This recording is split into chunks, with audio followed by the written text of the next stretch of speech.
72 degrees, 8 o'clock in the morning, pretty much same old. Going out. Oh, wow. Sun's just trying to come out right this second. I can see it over there in Quincy. Steve is not a rusher out the door like T-Rex is.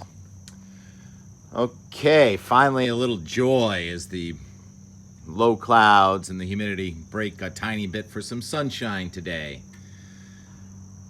Terrible news last night. 2 areas of really heavy rain in Massachusetts and then Rhode Island. Let's start with what happened in Leominster. Rick Sinclair was there for the Worcester Telegram with the water going right underneath the house. And the son of the people who lived there saw it on the internet. Olin, Andre Olin, says, "Oh my God, that's my parents' house." Arthur and Joanne, I think those are the names, the parents got out of the house before it was undermined. Torrential downpours last evening in Leominster. It looks like a general 3 to 5 inches from about, happened between about 5 o'clock and 10 o'clock last night. And that house built right over an entombed brook. Learning a lot about Leominster, waking up in the middle of the night and looking at the disaster on television, and a lot of water headed down toward the Nashua River, which is not expected to peak in flood stage until this afternoon, but so many of those rivers go right underneath buildings, businesses, roads. And a situation with flash flooding last night, a flood emergency, those rivers came out of their encasement. They were engineered to go underground. I would not want to live on one of those, although I think I have some of that going on over here on my side of Great Hill. And then also in Cumberland, Rhode Island, and Attleboro in Massachusetts, very similar setup. A little less hilly, but destructive force of water. Evacuations ongoing last night there also with 3 to 5 inches of rain in a very short time. What happened, very subtle surface feature, was about a 10-13, 10-14 low, wave of low pressure on this front that has been stalled here since last Thursday. And surface wind, you can just barely make it out. Subtle from the south on Long Island, subtle from the north, Vermont, Western Massachusetts. So just slight surface convergence. And then up around 45,000 feet, the wind was out of the southwest at about, not that strong, 40 knots or so. Anyhow, that's kind of a ventilation situation where it kind of draws the air up. And you knew you were in trouble when you saw this mesoscale excessive precipitation discussion come out at sunset yesterday with the satellite picture looking like this. It was just a crazy setup of not even really training, but almost stationary bands of rain. One along 495 there in Massachusetts and the other along 44 in Rhode Island and Massachusetts. So that's behind us for now. Today, kind of an in-between day. There's still a front stalled over us, so some showers or a thunderstorm is possible today, especially in eastern New England. The precipitable water, you can see the heaviest, deepest moisture is pulling out to the east. You get somewhat drier tonight. And then tomorrow, another front. Now, this is going to be more heavy rains and downpours and thunderstorms tomorrow.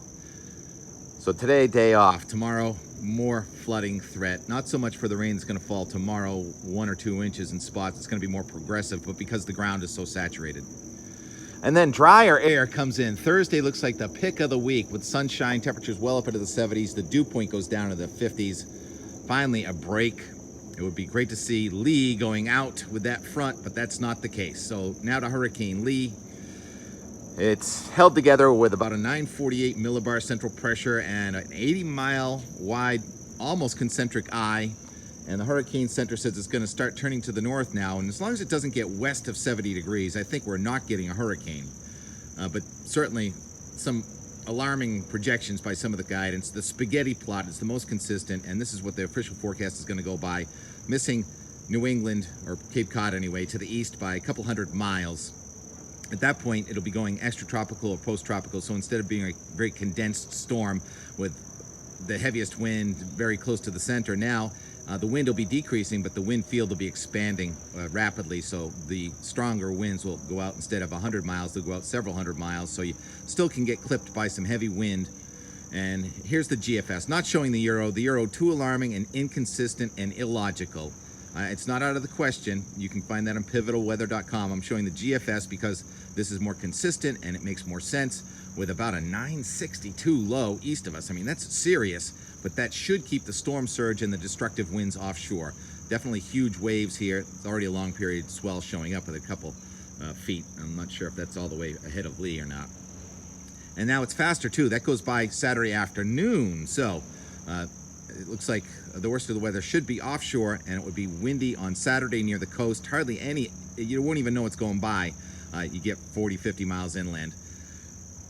And Margot's out there behaving. The next storm, it looks like it's going to ramp up, is going to be called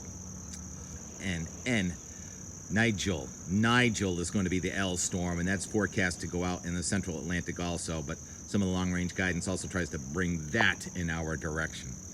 Really no joy in reporting these disasters. Did have some joy, though, with a reunion with old friend Michael Page, who put search engine optimization on the jargon spectrum before there was any such thing as search engine optimization, SEO. You know that. He was my first ever Google search, and we became friends, and good to see him, even though we both get to grow a beard because we're both not on TV. Well, he's on TV, Channel 5 once in a while, but not recently, so it's fun to see the difference between, say, a 30-year-old beard and a 60-year-old beard. Anyhow, great to see you, Michael, yesterday, and thanks for the insights and trying to call the play on the weather.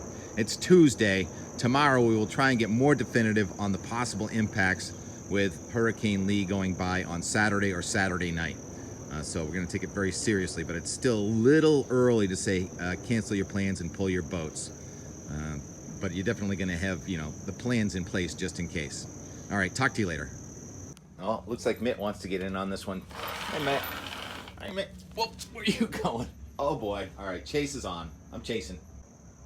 Mitt's like, it's only fair. Steve and T-Rex get to go out. We used to call Mitt Houdini because he could escape all the time, but he's slowing down a little bit in his golden years. How do you like it out here, Mitt? I gotta go get your leash. All right. You got yourself in out the door. All right, now to Michael Page and Tim Kelly in Hingham yesterday. Hi, it's Tim Kelly from Cape Cod. What's your name? Where are you from? I'm Michael Page from Hingham, Mass. Oh my goodness. Nice to meet you. Where'd you get that beard? Oh, it looks good on you. I like this post-TV life look that we can wear now. Right.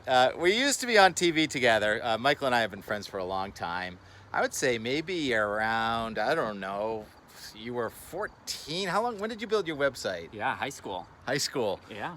And so the first time I ever went to Google, R.D. Saul says there's this new thing called Google. So I put in Red Sox, and the first thing that came up was michaelpage.net. I had good SEO at an early age, I guess.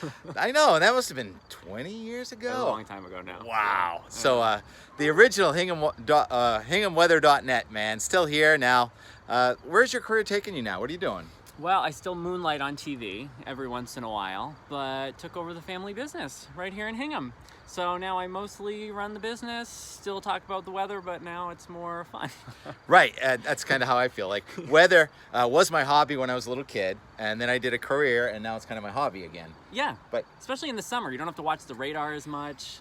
You can do it more as like a party trick at a cookout instead of like babysitting and praying that there's no warning. Don't have to pops shave. Up on TV. Speaking of party trick, Janet drove through here in Hingham yesterday, and she said that there was about 4 inches of water on the road here yesterday. What was that weather yesterday? Big pop-up cell, a lot of there's so much humidity. Everyone feels the humidity, just wring it out like a sponge. The summer of storms and tornadoes, it seems like. And in my house, just 2-3 miles up the road, was hardly any rain.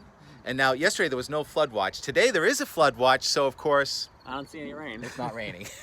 Weather is hard. That's why my beard is so this color.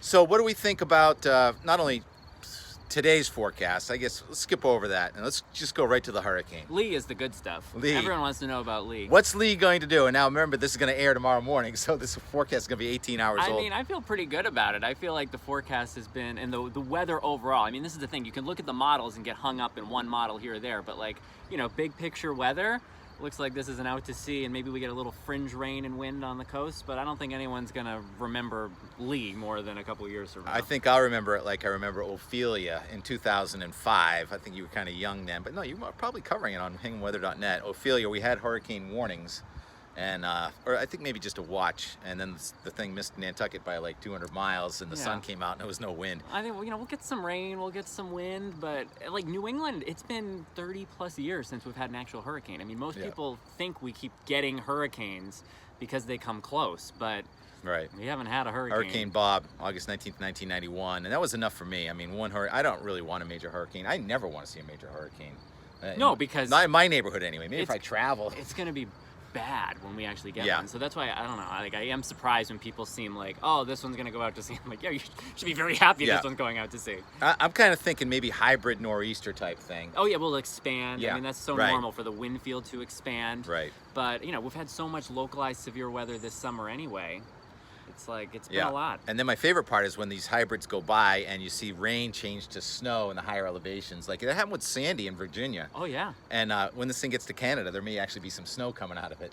I do love, fall nor'easters are my favorite, actually. Yeah. I do love the fall nor'easters. Well, may it stay out to sea, and it's so great to see you again, Michael. Great to see you. I don't know how you keep your beard so dark. Oh, wait, it's young age, but it's fun. All right, talk to you later. See ya. Yeah, so we admit yesterday was kind of a surprise. It was definitely too wet. Yeah, that didn't work out so well. But you know, that's what happens sometimes. Sign of the season, those are the winter markers down there, the central pile there, all new chains. So it's almost that time of year, so it'll be interesting to see how many people start pulling boats before the weekend. So it looks like we've got till Saturday. I told my dad to leave his boat in. All so right, there it is. It's protected in here. Yeah, right. So it's in here somewhere? It's around the corner. Yeah, where'd you grow up? Well, I grew up in the other end of Hingham, but now my parents live actually not far from you. Oh, cool. As a crow flies, We can probably see their house. Each other. Yeah, you can probably see their boat in the water. So if it washes away, now you know why. It'll come toward my house. It's going to be from the northeast. TK will cover me. I get it.